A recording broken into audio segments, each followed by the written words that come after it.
In one of the most arid corners of Australia, Kati Thanda-Lake Eyre is transforming from a usually dry salt lake into an oasis. It's a rebirthing or a flourishing of the environment, and it's just a complete and utter exuberance of life. Floodwaters flowing down from southwestern Queensland have been filling the Salt Lake. It's a once-in-a-generation event that replenishes the parched landscape.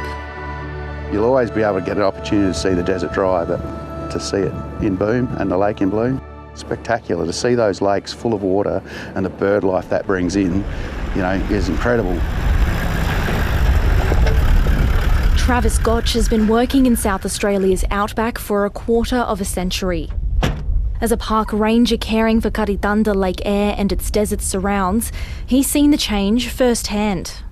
I can count the number of big flood events on one hand that I've seen, and each one has brought something different and just amazing sights and vistas. He says the waters attract wildlife not seen at any other time.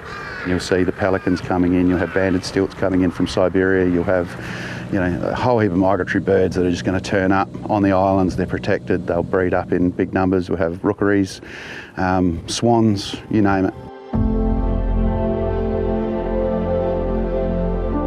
For now, water is just starting to soak into the lake's dry salt bed.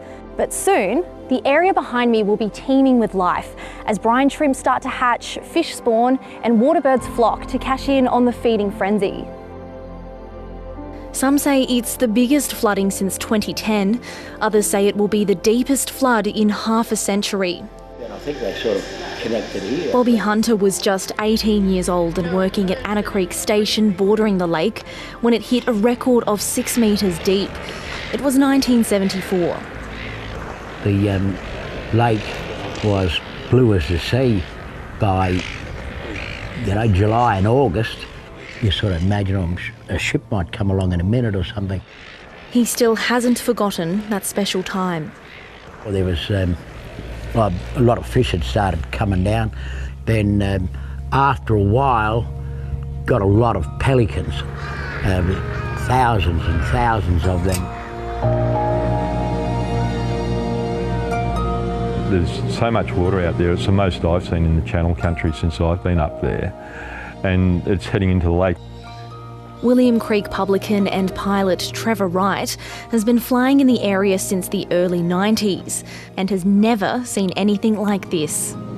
I think there was two things that really hit me more than anything, was the speed it was travelling at and the sheer area it was covering. Then you saw it coming down towards South Australia. You realised this wasn't the usual, and the amount of water that was involved on it was on a huge scale. In William Creek, people are flocking to see the phenomenon firsthand. Just a couple of months ago, Mr. Wright was looking to significantly scale back his business. Now he's preparing for a period of unprecedented activity.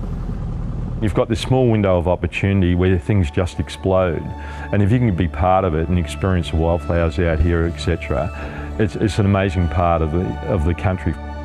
It's going to be one of those things that potentially you could be telling your grandchildren about and they're going to be jealous of. Bringing new life to the Outback in more ways than one. Isabella Carboni, ABC News.